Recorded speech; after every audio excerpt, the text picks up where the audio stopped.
Hi, hello, welcome back. This is my review for Ascension of the Cybermen, and I have a feeling this review is going to be a bit shorter than usual, compared to my other Doctor Who reviews that tend to be around 20 minutes, because I don't have a lot to say about this episode, and I think I like it a lot less than most people. It was fine. It was decent the more I thought about it, but I found that... Yeah, there's a couple elements in it that are really strong, but without those, I don't think the story would be that great. I'll start with the Doctor. Like, she is really good this episode. I like when the companions keep saying, like, the others, and she, like, snaps at them, like, I know. Like, God, everyone's wanting to do that, like, for the last 2 seasons. I like when she was like, no, you need to go, you need to run, I'll fend them off. I like the bit when all their, as clunky as the dialogue was, when they were like, oh, what does this thing do? What does this thing do? It was cool to have, like, oh, like the reference to the emotional inhibitor and a reference to their allergy to gold and, like, all these things. It was cool that immediately they were like, yeah, they're destroyed. Our plan has failed. And then the Doctor says, I've been reckless with you.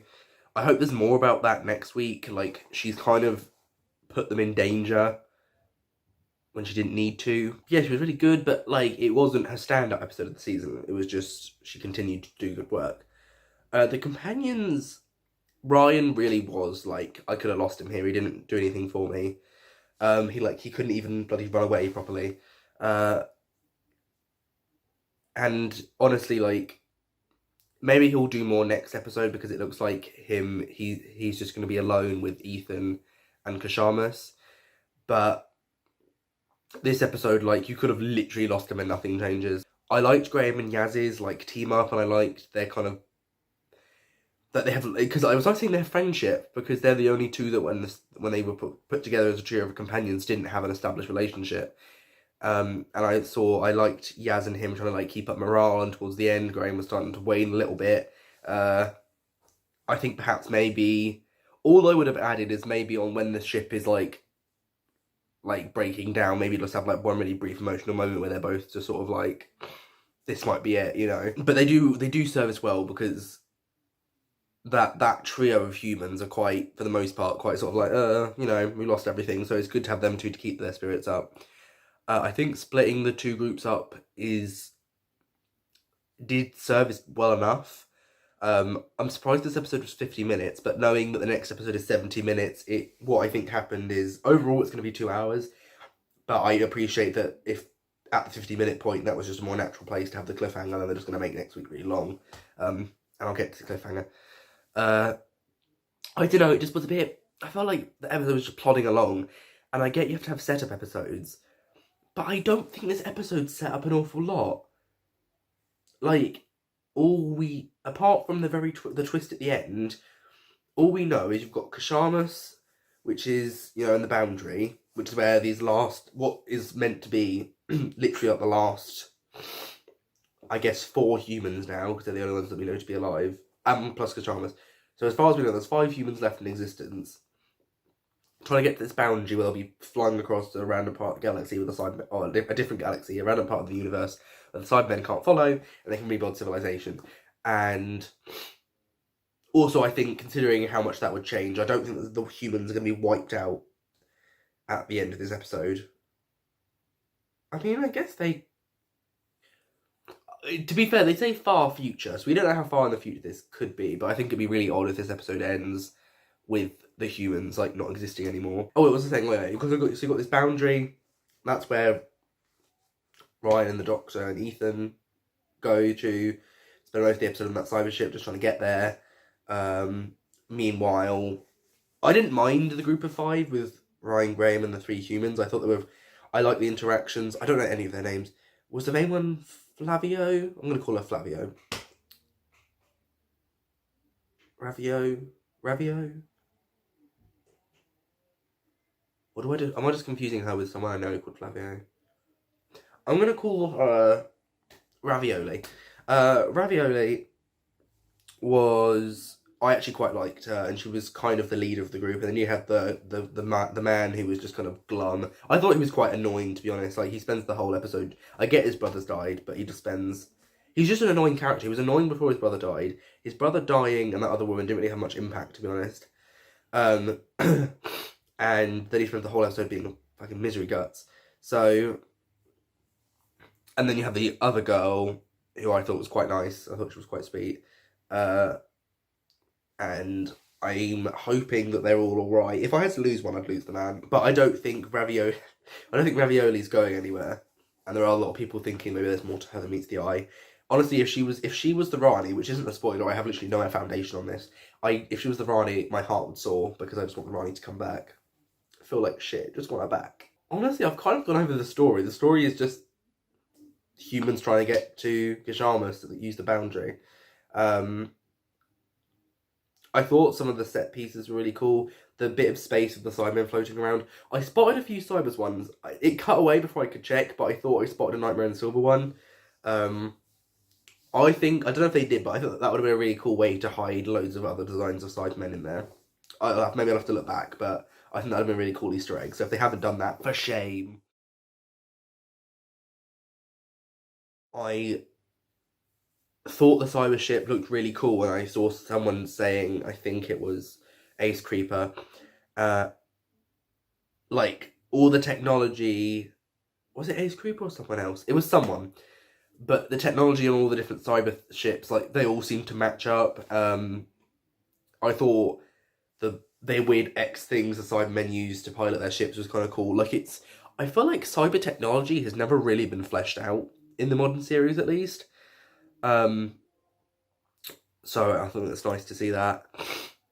I think the new Cybermen design is beautiful, and obviously we haven't really seen much of it yet, but I think they're gorgeous. I still like Ashard, I think. I think the bit when when the doctor's like, oh, you're driven by what you can't stand, and then he's like, yeah, you're correct. I thought that was really good, and I think it's interesting how he's not really a Cyberman. He's not really a Cyberman. He's a human in Cyberman cosplay who wants to bring back the Cybermen.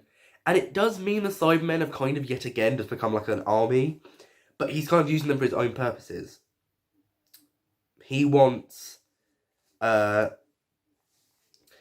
don't know what he wants them for, but he doesn't just want to upgrade or get, the thing is, he doesn't seem interested in upgrading. That's the interesting thing. He's focused on waking up this huge cyber army that's on the war carrier.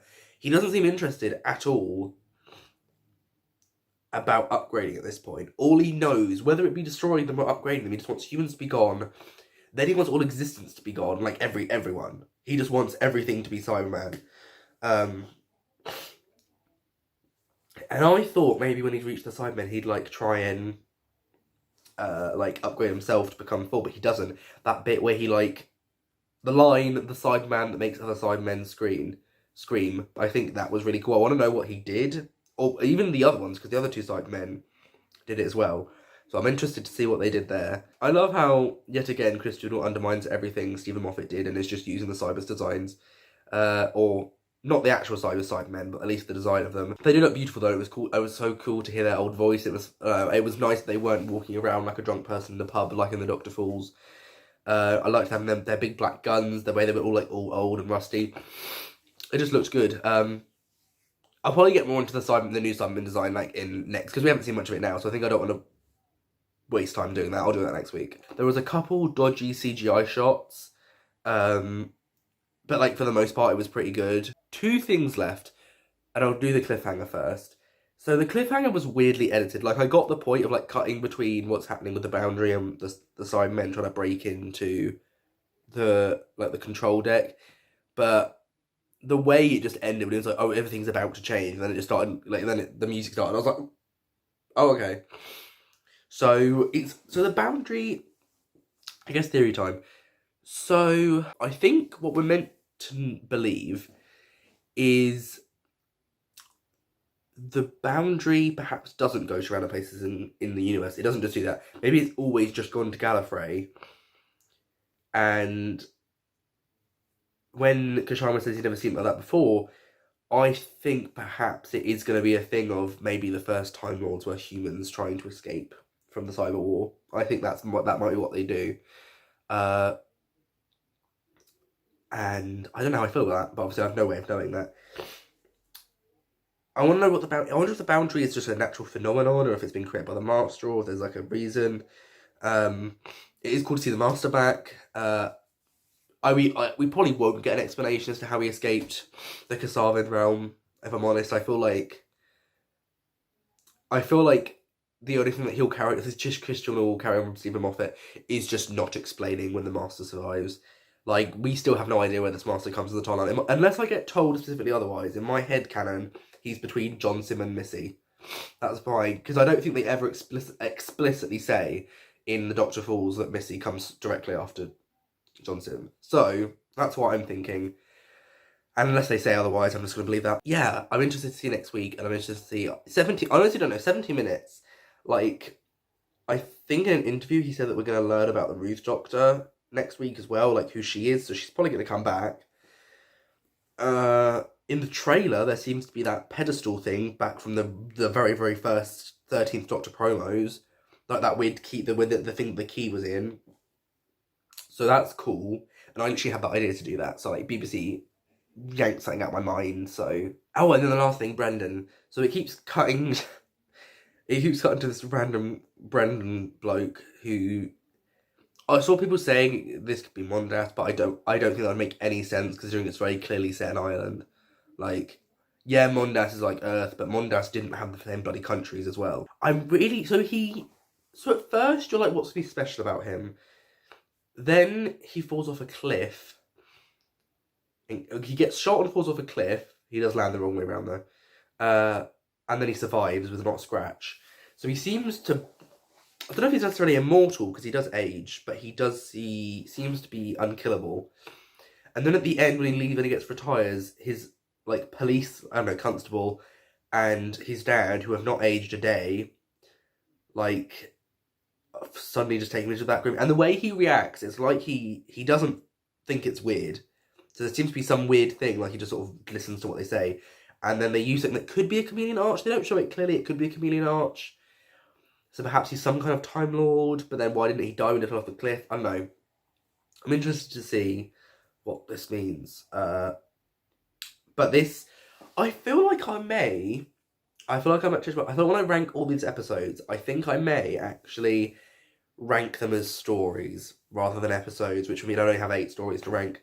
Because I've now realised Spyfall was so different that the different halves you could, but this episode is so incredibly reliant on next week. I'm going to give this episode a rating, but it's not really fair because I don't know the resolution. So what did I think of this story? I'm giving it a 7. This review is so short. I'm giving it a 7 because it wasn't bad. I thought Ashard was really good. The performance of the Doctor was really good. I thought Graham and Yaz were quite good, but like the human supporting cast were only all right. I don't think this is some wonderful game-changing Cyberman story like everyone else seems to. I didn't dislike it, but I definitely much preferred The Haunting of Villa Diodati, so I think I'm going to, 7. So, hope you enjoyed, and next week I'm hoping that I'll have a really positive review, fingers crossed. But at least we get 70 minutes of Doctor Who, so...